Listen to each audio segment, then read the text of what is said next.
Bismillahirrahmanirrahim. Assalamualaikum warahmatullahi wabarakatuh. Nama saya Fatma Maida, jurusan Tadris Matematika UIN Mataram.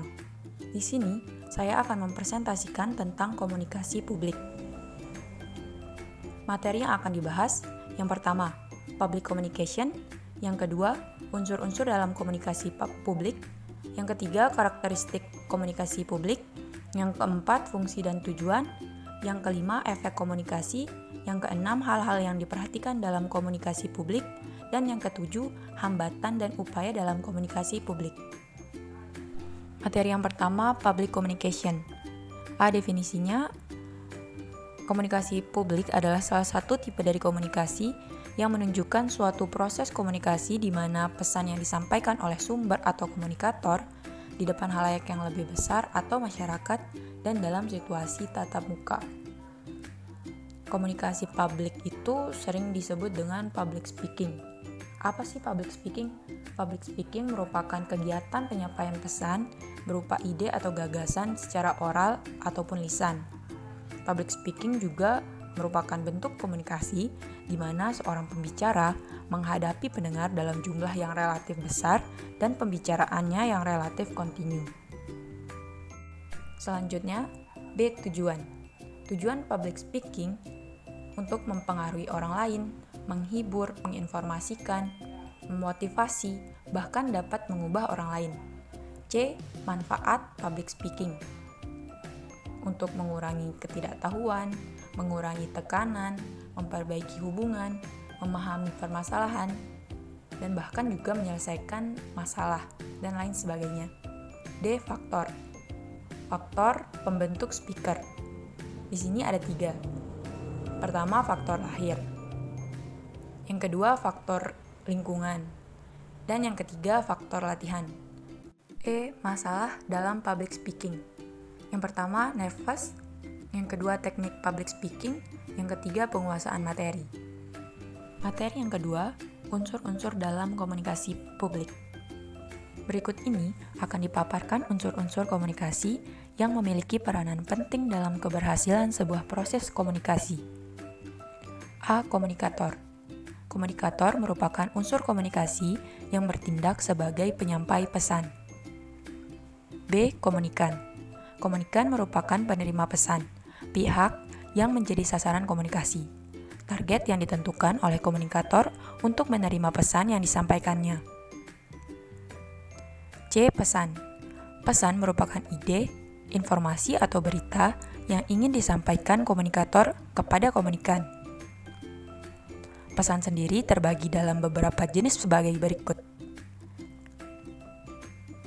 Pertama, pesan informatif. Kedua, pesan persuasif. Ketiga, pesan koersif. D. Media komunikasi. Media komunikasi merupakan sarana atau saluran yang digunakan oleh komunikator untuk menyampaikan sebuah pesan. Media komunikasi dikelompokkan ke dalam 2 kategori, yaitu media personal dan media massa. Dan E. Feedback. Feedback atau umpan balik merupakan respon yang diberikan komunikan untuk menanggapi pesan yang telah diterimanya dari komunikator. Materi yang ketiga, karakteristik komunikasi publik. A. Pesan bersifat umum atau publik. B. Komunikan bersifat heterogen. Maksudnya di sini, sifat heterogen ini merupakan sifat yang beragam dan berbeda-beda, alias luas pemaknaan sifatnya. Dalam komunikasi publik, halayak yang dituju adalah siapa saja yang bersifat heterogen atau halayak umum. C. Pesan serempak atau waktu yang bersamaan. D. Mengutamakan isi daripada hubungan atau timbal balik. Dalam setiap komunikasi, selalu memiliki unsur isi, konten atau pesan, dan terbatasnya hubungan atau timbal balik dari komunikan. Kemudian yang E. Bersifat satu arah. F. Stimulasi alat indera tidak terbatas. Maksudnya, stimulasi alat indera pada komunikasi publik tidak terbatas karena bersifat bertemu langsung atau bertatap muka. G. Dilakukan di tempat-tempat yang bersifat umum. H. Mengumpulkan banyak orang. Maksudnya, komunikasi publik dihadiri oleh sejumlah besar orang. Contoh, kegiatan seminar nasional di auditorium dihadiri oleh banyak dosen dan mahasiswa. I. Terencana. Biasanya suatu kegiatan yang dilaksanakan telah direncanakan. Dan J. Memiliki tujuan penting. Sering bertujuan untuk memberikan penerangan, menghibur, memberikan penghormatan, dan membujuk. Materi yang keempat, fungsi dan tujuan. A. Fungsi komunikasi publik. Menurut Deddy Mulyana, dalam sebuah bukunya yang berjudul Ilmu Komunikasi, ada 4 fungsi dari komunikasi, yakni sebagai berikut. Yang pertama, komunikasi sosial, yang kedua, komunikasi ekspresif, ketiga, komunikasi ritual, dan yang keempat, komunikasi instrumental. Adapun fungsi komunikasi secara umum diantaranya ialah sebagai berikut. Yang pertama, untuk menyampaikan informasi. Yang kedua, sebagai penyampai pendapat agar dapat diterima oleh masyarakat luas atau yang berkaitan. Yang ketiga, sebagai bentuk interaksi dengan orang lain. Dan yang keempat, untuk menambah wawasan dan ilmu pengetahuan akan sesuatu hal. Jadi, melalui komunikasi nantinya akan terjadi transfer ilmu antara pihak satu dengan pihak yang lainnya. Dan sebagainya. B. Tujuan komunikasi publik. Menurut Onong Ujana Effendi, dalam buku Dimensi-Dimensi Komunikasi, tujuan komunikasi adalah sebagai berikut. Pertama, perubahan sosial dan partisipasi sosial. 2. Perubahan sikap. 3. Perubahan pendapat. 4. Perubahan perilaku. Selain itu, tujuan secara umum dari komunikasi publik sebagai berikut. Pertama, memberikan informasi. Kedua, mendidik masyarakat. Ketiga, mempengaruhi masyarakat. Dan yang keempat, menghibur masyarakat. Materi yang kelima, efek komunikasi publik. A. Efek kognitif. Efek kognitif terjadi bila ada perubahan pada apa yang diketahui, dipahami, atau dipersepsi halayak. Dalam efek kognitif ini akan dibahas tentang bagaimana media massa dapat membantu halayak dalam mempelajari informasi yang bermanfaat dan mengembangkan keterampilan kognitifnya. B. Efek afektif. Efek ini kadarnya lebih tinggi daripada efek kognitif. Tujuan dari komunikasi publik atau massa bukan sekedar memberitahu halayak tentang sesuatu, tetapi lebih dari itu. Halayak diharapkan dapat turut merasakan perasaan iba, terharu, sedih, gembira, marah, dan sebagainya. C. Efek behavioral.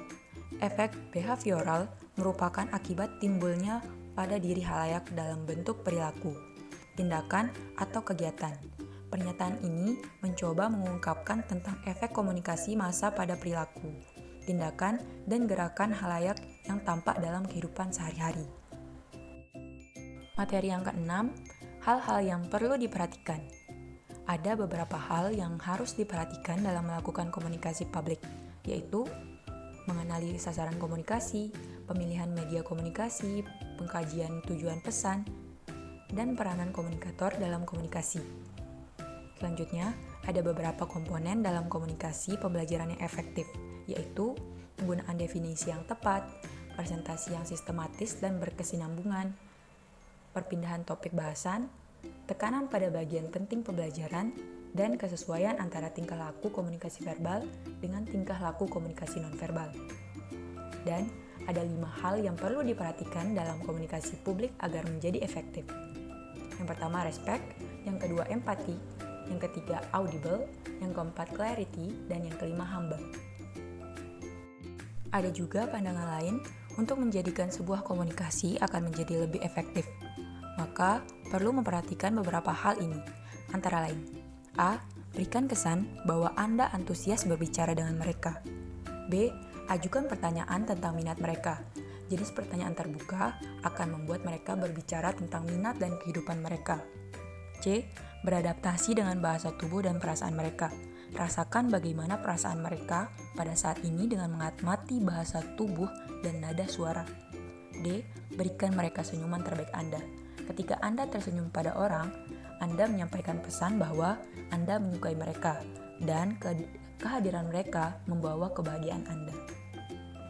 Materi terakhir, yaitu materi yang ketujuh, hambatan dan upaya dalam komunikasi publik. A. Hambatan-hambatan. Gangguan atau hambatan dalam komunikasi publik secara umum dapat dikelompokkan menjadi hambatan internal dan hambatan eksternal. Hambatan internal adalah hambatan yang berasal dari dalam diri individu, yang terkait kondisi fisik dan psikologis.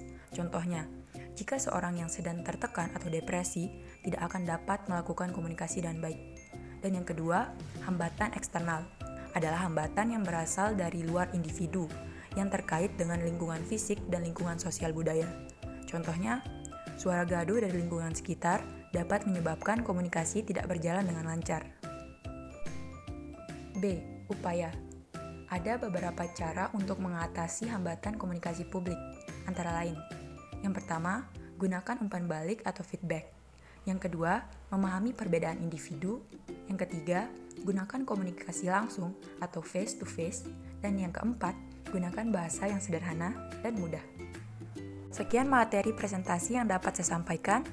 Apabila ada salah kata, kurang dan lebihnya saya mohon maaf.